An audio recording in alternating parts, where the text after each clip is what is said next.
কোথাও জন্মের আগেই জন্মের শংসাপত্র, কোথাও 2 সন্তানের বয়সের ফারাক 1 মাস, কেউ বা সম্পর্কের প্রমাণ দিতে জমা দিয়েছেন ব্লাড রিলেশন সার্টিফিকেট। এসআইআর আবহে এমনই সব কাণ্ড দেখে তাজ্জব বনে গেছেন নির্বাচন কমিশনের আধিকারিকরা। নির্বাচন কমিশন সূত্রে খবর, স্ক্রুটিনি চলাকালীনই বরানগর বিধানসভা এলাকায় এক ভোটারের দেওয়া নথিতে দেখা যাচ্ছে তার জন্মের তারিখ 1993 সালের 6 মার্চ, অথচ 1993 সালের 4 মার্চ অর্থাৎ জন্মের 2 দিন আগেই ইস্যু করা হয়েছে শংসাপত্র। কি করে তা সম্ভব, সেই নিয়ে উঠছে প্রশ্ন। হালাকে জিজ্ঞেস করুন, হালা সুপ্রিম কোর্টে গেছিল তো, হালা 26 দিন অন্তর যারা বাচ্চা হয়েছে তাদের জন্য সুপ্রিম কোর্টে গেছিল। যে অফিসার ইস্যু করেছে সে অফিসারকে সাসপেন্ড করা উচিত।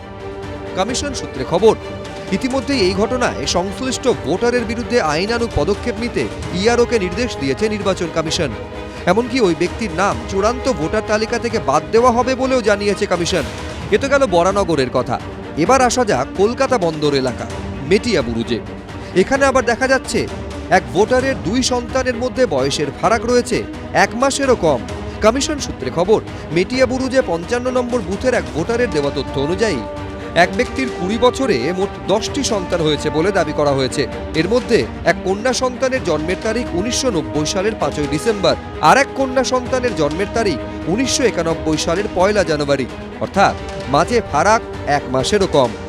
দেখা যাচ্ছে 10টি সন্তান, কিন্তু কোনো এক সন্তানের সঙ্গে তার যে বয়সের ফারাক সেটা 1 মাস, এবং বেশিরভাগ সন্তানের জন্ম কিন্তু পয়লা জানুয়ারি, এবং এটাও কিন্তু একটা দেখা যাচ্ছে অসঙ্গতি। এবং আরও একটা বিষয় রয়েছে যেটা মোহনপুর গ্রাম পঞ্চায়েত, সেখানে কিন্তু কমিশন দেখতে পাচ্ছে যে ব্লাড রিলেশন সার্টিফিকেট দেওয়া হয়েছে। এই ব্লাড রিলেশন সার্টিফিকেটটা কি? কারণ সেক্ষেত্রে যদি বাবা মার ক্ষেত্রে বা ছেলে মেয়ের কোনো সার্টিফিকেটের বিষয় থাকে সেটা অন্য সার্টিফিকেট দেওয়া হয়। ব্লাড রিলেশন সার্টিফিকেট কি এক্ষেত্রে বৈধ? কোনোভাবে বৈধতা রয়েছে? এই সমস্ত কিছু কিন্তু অসঙ্গতি রয়েছে। আবার দেখা গেল এসআইআর স্ক্রুটিনিতে জমা পড়েছে অভিনব নথি, যেখানে দেখা যাচ্ছে দক্ষিণ 24 পরগনার মোহনপুর গ্রাম পঞ্চায়েতের তরফে দেওয়া হয়েছে এই ব্লাড রিলেশন সার্টিফিকেট। প্রশ্ন উঠছে, সম্পর্কের প্রমাণে এই সার্টিফিকেট আদৌ বৈধ তো? এই পশ্চিমবঙ্গে রাজ্য সরকারের পক্ষ থেকে অবৈধ ভোটারকে ভোটার, আর নির্বাচন কমিশনের পক্ষ থেকে বৈধ ভোটারকে অবৈধ ভোটার, এই একটা খেলা চলছে।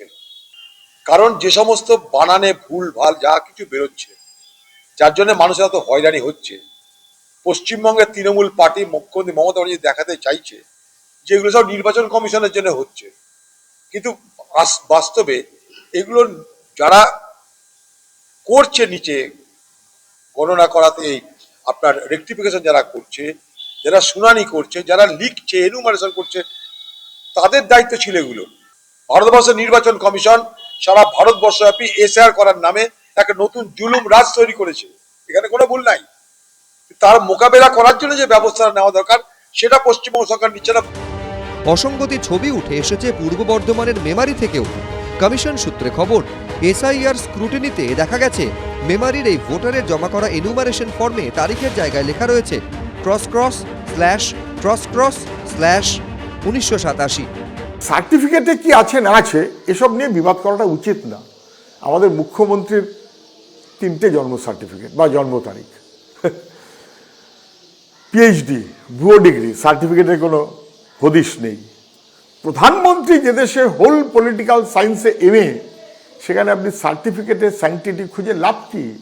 বিজেপি তৃণমূলের পাল্লায় পড়ে আরও অনেক জিনিস আমাদের আস্তে আস্তে যাচ্ছে এবং যাবে, ধ্বংস করার মনোভাবেই রাজ্যটাকে নিয়ে যাওয়া হচ্ছে। জাতীয় নির্বাচন কমিশন এসআইআর নিয়ে যেভাবে অল্প সময়ের মধ্যে বিপুল কাজ চাপিয়ে দিয়ে মানুষকে হয়রান করছে, তার সঙ্গে আবার নানা রকম প্রবলেম হচ্ছে, সফটওয়্যারের প্রবলেম, এর প্রবলেম, তার প্রবলেম, এমন সব এই তড়িঘড়ি করে চাপিয়ে দিতে গিয়ে করেছেন যে এরা বিজেপি রাজনৈতিক স্বার্থ চরিতার্থ করতে, ফলে একটা দুটো এদিক ওদিক নানা রকম প্রশ্ন শোনা যাচ্ছে, সেগুলো প্রশাসনিকভাবেই সব ঠিকঠাক করার ব্যবস্থা করছে।